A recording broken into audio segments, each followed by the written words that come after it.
I can go on there right now and tell y'all how many followers we have, how many people really fucking with us. We got a whole 59 people. So about like a little less than half of our followers on here, which is not actually bad, honestly, but it could be higher. You know, it could be much higher. So we fuck y'all, or we fucking with y'all for fucking with us. We're not fucking y'all.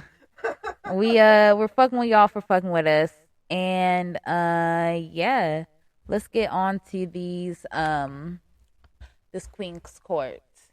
All right, y'all. Hey, hey, hey, people of the fresh and classy universe. We are now presenting you with Queen Caitlin's Queen Court. Please, let's go. All right, yes. Court is now in session. So this week we are talking about, relationships and shit. I wanted to specifically talk about abusive relationships because this is something that's like, it kind of never goes away. It's always just like up in the air, like some fucking like smoke and shit. Like, I've seen it like too much all around me and shit. It's getting bothersome. Like, why do people want to stay in relationship where they're getting hurt? Like, I get it. Like, some people, like, they really, really, really love that person enough to like want to stay with them and want to work things out, and then you have kids and just all this shit. Honestly, it's straight shit.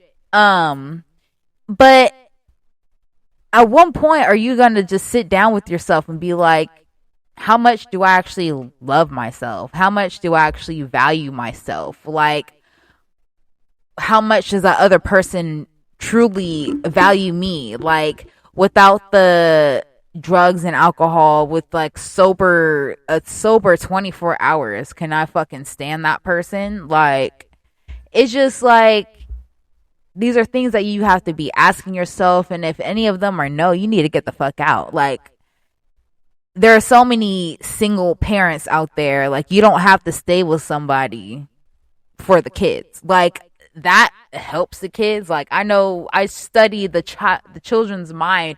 That is 1,000 times better for for parents to stay in the same home. But logically, emotionally, mentally, no, you can't fucking do that for yourself. Like, the kids will be happy, but will they in the long end if they see mommy sad and daddy sad all in the same household? Like, it doesn't make sense. You might as well see them happy in two different households.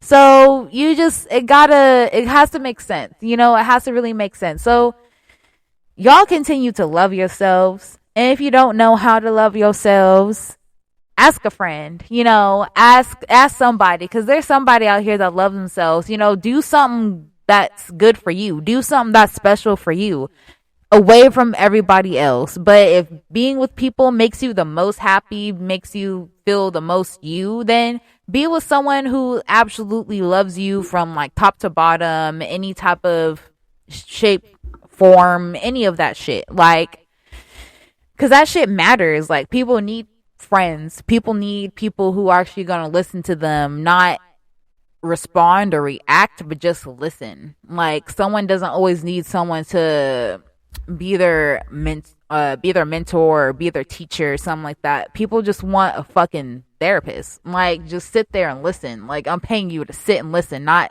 feedback. No, just listen to me, because no one else is listening. So yes, stay away from that fuck shit. Like, y'all already know, like, our instincts are pretty fucking good. When you have that fucking get the fuck away from that person instinct, usually it's for a good reason. Just listen to yourself, love yourself, and be yourself. And that would be it for Queen's Court. Hey, hey, people of the fresh and classy universe. This will be it for Queen Caitlin's Queen Court. Thank you. Court is out of session. I still have to figure out what I'm saying at the end of these. I like that. I mean, the court is out of session is pretty classic. Right. It gives you that judge feeling, Right. Even though I'm not talking, or I'm not, talking about no law or anything like that. Well, But that's the shit. thing. It's Queen's Court, so yeah, it's the people coming together to hear, because people have that same opinion, and in those situations, it's it's the ones that people don't want to talk about. Like she said, it's like if you see it, that's your time to analyze the situation. Rather run from it, or you try to work it out. But if this person has those tendencies to consistently do that to you, get out of that. It's a rocky situation. Hey, but if you can't fucking get out of it or whatever the fuck, you better fight. Cause don't be Fight or fucking flight. hiding. No, you better fucking fight. Fight your way Exactly. out. Like, ooh, yeah. Because, yeah, I can get into some stories. I had some relationships where, even in front of the house, where I had to call, I remember one time Tink Tink pulled up. Mm-hmm. I had text him and said, hey, something's about to go down. I feel it. And as soon as he pulled up, my ex that I was talking to slapped me dead in my face. And that shit felt like a whole ass nigga did it. Damn. And I had a split decision. Now this is a sober mindset. This is completely sober on some shit. And this motherfucker slapped me just for me saying, "Hey, are you okay? Hey, do you need me to get you some water? Do you want an apple or something to keep, your metabolism up? Is something going on? Are you calling me fat? Fuck you. I fucking hate you." And slap me? Like I'm just some random nigga, bitch. I've been taking care of you. Mm-mm. I'm the reason why you got a whole ass roof over your head type shit. But after Right. that opened my mind to this person doesn't love me, because then I started realizing every time I get paid, I'm paying rent, or I'm giving this person every little cent I have, to the extent to where I don't have any backup. I can't pull out any surprises. So if you find yourselves in a situation like she said, it's fight or flight. But don't hide from that shit. Because if you Mm-mm. bury the shit and you don't want to talk about it, you don't communicate to someone or just something about it, then you better fight the fuck out of it. Yeah. At the end of the day, like I said, I got another story too, where I went to dinner and I was breaking up with this individual because this individual was kind of on the crazier side. They lived a wild lifestyle type shit. And me doing this, it was caused for just me just trying to free myself from the situation. And like I said, I'm in a public setting. We're at a restaurant. Motherfucker grabs a steak knife and cuts my arm. That right there was like, I saved myself from something far worse if I stayed with that individual. Mm-hmm. But like most people don't get that story and get to tell the tale about it. Like till this day, I still got that mark on my arm. You know what I Yeah. mean? That's a always remember. Like there's some fuckery in this world, and you can't trust everybody. No. So it's a deep matter. It's a real deep matter. Mm-mm. Yeah. Fuck abusive people. All right. When's the right time to talk to your partner about things that's been on your mind? Oh, I like this one. Okay, I say read the room. I have problems with that occasionally, but if there's a point in time where my partner is like, "Hey, I need to talk to you," or "Hey, there's been something on my mind I want to get off my chest to you," like I stop whatever the hell it is that I'm doing or whatever thinking process I'm in, and I want to hear that person out. And the same will go vice versa. You know what I mean? Like if there's something that's bothering me or something that's been on my mind, I want to express it, but I got to know how to read the room to express it. That's something I'm learning. Okay.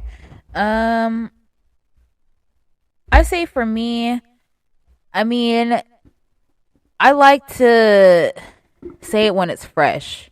Cause if something is like bothering me in that second, like hella bothering me, but then I try to wait it out within like, I don't know, wait 24 hours to see if it's still bothering me, I'm probably not gonna be as mad. or as upset or passionate how I was feeling in that second. So, I mean, I like to bring it up while it's fresh, but if it's something like small, like, man, should I really get upset or this mad that he ate the last cookie? Like, I don't know. I would let that, simmer down like at least a whole 24 hours. But something like serious, I bring it up right then and there, cuz yeah, fuck all that. If that thing caused you to give any ounce of your positive energy and make into negative energy, you have a reason to fucking react. Like, there's nothing about it. Like, if it brought you out of that peaceful state, that's a reason to get upset. I mean, at least for me, I get upset because people bring me out of my peaceful state. Like, yeah. Okay, that's fair. I understand that, and to piggyback off that, that's actually the deepest thing you could say with that subject, because it's better to handle it fresh. And that's where I say I agree with you on that, because that's something I remember telling you and talking to you about a while back offside of the podcast. Is I like handling situations when they're fresh instead of letting them linger. But like, my problem is I need to know when's the right time. I need to read the room to that sense, and that's the human side of me. I like to see things super clear, perfect, and all that. But at the end of the day, that respect level of, okay, there's a time and a place. Okay, I shouldn't say this here. Maybe there's a reason why. Okay, we'll talk about it later. And like I said, me personally, that's something I'm working on myself. Rome wasn't built in a day, so other people, men, women, and even if there are little chitlins listening to this that shouldn't Rome was built in a day. Rome? The actual city of Rome? Wasn't Rome built in a day? No. Rome wasn't built. Rome was built in like centuries. All the architecture and shit. Something was built in a day. I know I'm not tripping. like no, the Colosseum took about almost 2 years, or not more than that. I mean, their bridges, they probably, after they got the hang of it, they probably built those in a day. But yeah, no, that's a good conversation right there. How do you know that your partner is being faithful without going through their phone? Trust in conversations. Literally, if you don't trust your partner, or if you get that inkling, bring it up to your partner. You don't have to be sneaky about the shit, like, your partner will know your mood shifted. So you have to, like, you as the one that has the inquiry, I can't even say it right, has that bubble in your head to where it's like it causes self-doubt.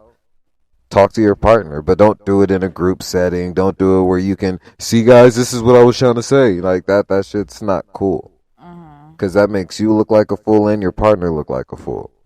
And if you claim you want true unity, you gotta look at that situation for what it is. So if you have any inkling, my opinion, talk to your partner. Be like, hey, as of late, I feel like I'm da-da-da-da-da-da. Whatever the situation may be. Because that lack of communication in that degree will make you give in to them intrusive thoughts and make you go out and do some stupid shit. Yeah. And then now, when your partner hasn't even done anything, it's now you that's done something, and now you have the guilty conscience, and now you're putting all your stress on your partner as if they started it. In reality, they just been texting friends and having a good time and making plans for you in the future, but you fucked it up.